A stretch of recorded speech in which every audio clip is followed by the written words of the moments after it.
ওয়ালাইকুম আসসালাম। সংসদ মজুমদার। জি ঠিকই ধরেছেন, শ্বশুরবাজারের বিটি থেকে। আজকে আপনাদের মাঝে যে প্রোডাক্টটি নিয়ে এসেছি, মধু বাদাম, অত্যন্ত পুষ্টিকর, অত্যন্ত প্রিমিয়াম, কোয়ালিটি। এটিকে কোনো জোরে খাবার পেলে ভুল করবেন না। এটি বাচ্চা থেকে শুরু করে বুড়ো সবাই খেতে পারবেন, অত্যন্ত পুষ্টিকর। সুন্দরবনের মধু, 3 পিস মাফরুম খেজুর, পিস্তা বাদাম, কাজু বাদাম তো আছেই, অত্যন্ত পুষ্টিকর। আপনারা যারা খেতে চান অর্ডার করে ফেলুন দ্রুত, শ্বশুরবাজার বিটি। যারা অর্ডার করতে পারেন না, কোনো সমস্যা নেই, ওয়েবসাইটে ঝামেলা যেতে চাচ্ছেন না, তাও কোনো সমস্যা নেই। 019278 দ্রুত ডায়াল করে অর্ডার করে ফেলুন এই সুন্দর প্রোডাক্টটি। ধন্যবাদ। Cut out. আমাদের ভিউ তো দিন দিন কমেই যাচ্ছে, রিচই পাচ্ছে না। এভাবে চলে তো আমাদের চ্যানেল একদিন বন্ধ হয়ে যাবে। ধুর, বলিস না, কতজনকে নকল করলাম। শামশেদ মজুমদার, মিজানুর রহমান আজহারি, রিপন মিয়া, সে আমার ভিউই হচ্ছে না। কি করা যায় বলতো, একটু বুদ্ধি দেন না। উস্তাদ, শুনছি আমাদের গ্রামে এক কবিরাজ আইছে। কবিরাজ নাকি এক ঝটকায় জন্ডিসকে করে ফেলে ফিনিশ। চলেন যাই, আমরা একদিন গিয়ে তাকে নিয়ে ব্লগ বানাই। কি বলিস, এই যুগে মানুষ কবিরাজ বিশ্বাস করে? উস্তাদ, আপনি বিশ্বাস দিয়ে কি করবেন? আমরা দরকার টিয়া, আমরা কবিরাজকে ভাইরাল করুম, আর তার থেকে আমরা কিছু হাঁকাই নিউ। কথা তুই মন্দ বলিসনি, তবে চল যাই, কবিরাজকে একটু ঝাঁকিয়ে আসি। চলেন।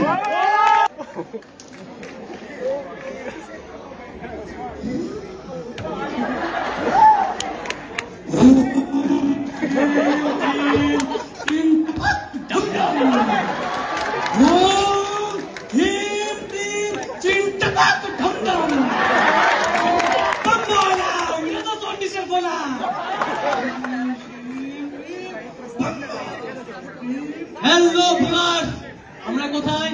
আমরা চলে এসেছি বিখ্যাত চামেলিবাগের বিখ্যাত পান্ডু বাবার দরবারে, যে কিনা জন্ডিসকে এক নিমিষেই করে দেয় ফিনিশ, মাত্র 100 টাকায়। আমরা আজকে তারই কীর্তি দেখবো। দেখুন দেখুন কি হচ্ছে। যাবি না? তুই যাবি না? না, এই রে মরিচের গোলা।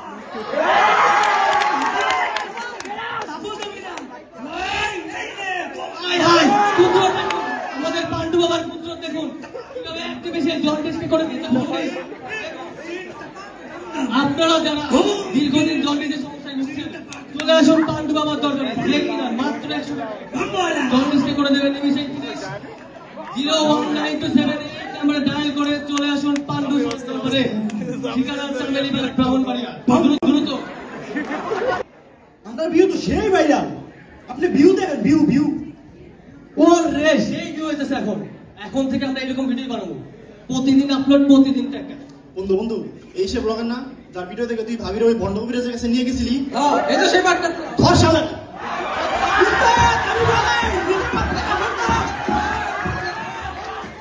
সাংঘাতিক ব্যাপার তো। আরে চাচা বললেন না, গ্রামে এক লোক কল্যাণে ঘুরতেছে, মানুষের মাথায় কাটতেছে। উস্তাদ ওই দেখুন, ধরেন ধরেন।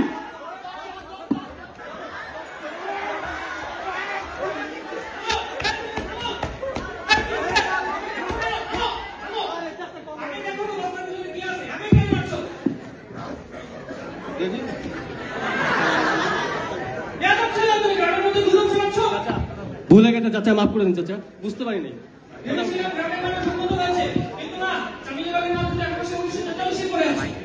কি বলেন চাচা, 1943 সালে কি হয়েছিল? জানি না তো চাচা। বাকিটা নাটকের মঞ্চে দেখে আসে।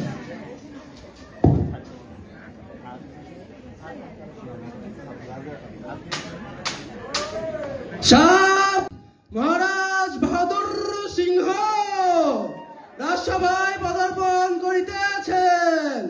মহারাজের জয় হোক।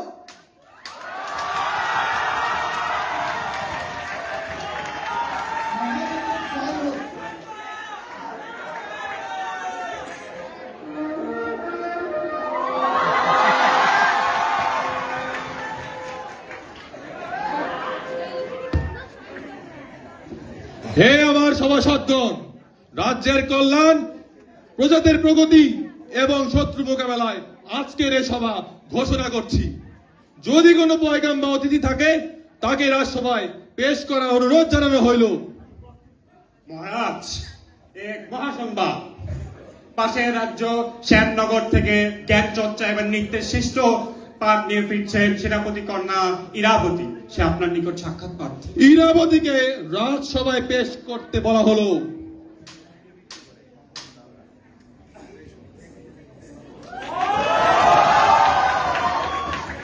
মহারাজ, আমি সেনাপতি কন্যা ইরাবতী আপনার সভায় উপস্থিতির অনুমতি পাওয়ায় ধন্য মনে করছি। মহারাজের জয়। মহারাজ, শুনেছি সেনাপতি কন্যা ইরাবতী নাকি এবছরে শ্যামনগরের সেরা নৃত্যশিল্পী, আর আমাদের মহারানী সে প্রতিযোগিতায় দ্বিতীয় হয়েছে। আয়োজনে বড়ই ষড়যন্ত্র ছিল। তাই নাকি? আজ এই রাজসভায় শ্যামনগরের 2 নৃত্যশিল্পী উপস্থিত রয়েছে। তাহলে আমরা আজ এক নৃত্য প্রতিযোগিতার আয়োজন করতেই পারি। কি বলো সেনাপতি? অবশ্যই বিজয়ীকে পুরস্কৃত করা হইবে।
সকলের সম্মুখে আপনারই অপমান আমার হৃদয় রক্তক্ষরণ করেছে। আমি ইরাবতীর বিহিত চাই। শেষ করে দিব আমি নিজেকে। হয় ইরাবতী নয় মল্লিকা। রাজকুমারী, শুনেছি গ্রামে নাকি শিয়ালের আনাগোনা হচ্ছে, কবর থেকে হাড়গোড় তুলে নিচ্ছে, বাচ্চাদের তুলে ধরে নিয়ে যাচ্ছে। মানুষ তো পেতনির ভয় পাচ্ছে। বেচাবো নাকি ইরাবতীর জন্য তা? যদি ইরাবতীর কোনো বিধ হয়, তোমাকে আমি 500 স্বর্ণ মুদ্রা উপহার দেব। কথা আজ্ঞা রাজকুমারী।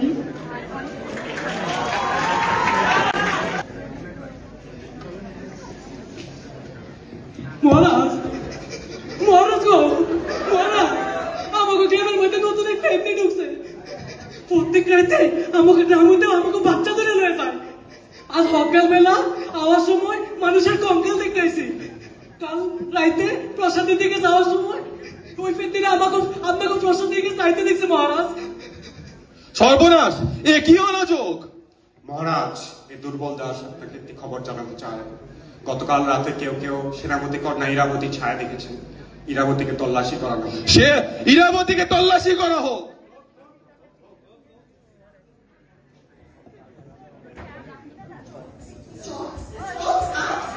মা মা মা ইরাবতীর পক্ষ থেকে মাথার খুলি আর ঝোড়ার রক্ত পাওয়া গেছে। এই সেই পেতনি। ইরাবতীকে শুলে চড়ানো হোক। না মহারাজ, না, আমার মেয়ে নির্দোষ মহারাজ। সেনাপতি, তোমাকে বহিষ্কার করা হইল। তোমার এতদিনের নিষ্ঠার পুরস্কার হিসেবে ওকে শুলের পরিবর্তে 20 পানি মৃত্যুদণ্ড দেওয়া হলো।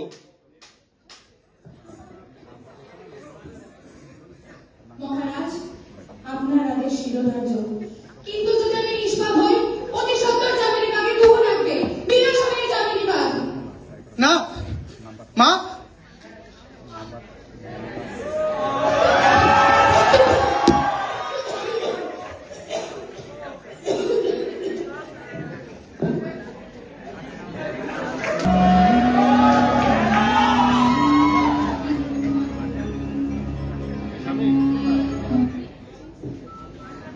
ইরাবতীর মৃত্যুর 2 মাস পর রাজসভা থেকে গ্রামে সবাই মারাত্মক কাশিতে আক্রান্ত হলো।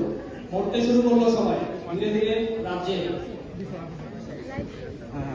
মহারাজ, মহারাজ সর্বনাশ হইল, মহারাজ সর্বনাশ হইল। রাজ্যের সবাই কাছে কাছে মরে যেতেছে মহারাজ। বাড়ির উপর বাচ্চাদের লাশ আর লাশ। আমি নিশ্চিত মহারাজ, ইরাবতীর অভিশাপ হয়েছে মহারাজ, অভিশাপ।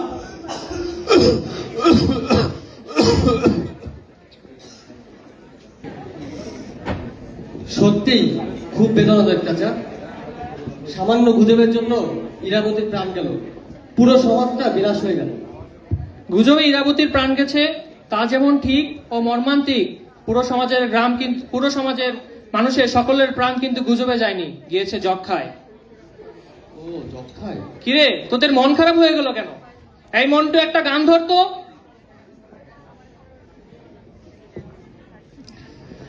হায় রে মানুষ রঙিন ফানুষ, দম ফুরালেই ঠুস, তবু তো ভাই কারোরই নাই একটুখানি হুশ। হায় রে মানুষ রঙিন ফানুষ, রঙিন ফানুষ, হায় রে মানুষ, হায় রে মানুষ রঙিন ফানুষ, দম ফুরালেই ঠুস, তবু তো ভাই কারোরই নাই একটুখানি হুশ। হায় রে মানুষ রঙিন ফানুষ, রঙিন ফানুষ, হায় রে মানুষ। বিবেক থেকে বিবেচনা। 1800 থেকে 19 শতকে যক্ষা মহামারী ছিল সকলের গ্রামের পর গ্রাম উজাড় করে দেওয়ার জন্য যথেষ্ট, কিন্তু তৎকালীন মানুষ এটাকে অভিশাপ হিসেবে মেনে নিত। কেউ কেউ মেনে নিত নিজের কোনো পাপের দৃষ্টি। আজ 1 থেকে 150 বছর পরে যক্ষা মহামারী তো চলে গেছে, কিন্তু আজও আমাদের জন্ডিসের চিকিৎসা হচ্ছে বিভিন্ন বাবাদের দরবারে। আজও পদ্মা সেতুর পিলারের জন্য লাগছে মানুষের মাথা, কিংবা মানুষের মাটিতে বিহারি রান্নার মতো সস্তা গুজব আমাদের চারিদিকে। একটি প্রতিবেদনে 2023 সালে আমরা 315টি গুজবের সংখ্যা পেয়েছি, যা বেশিরভাগই ছিল মিথ্যা। আসুন গুজবকে প্রতিহত করি, গুজবই আমাদের সমাজের বিশ্বাসকে নির্মূল করি। ধন্যবাদ সবাইকে।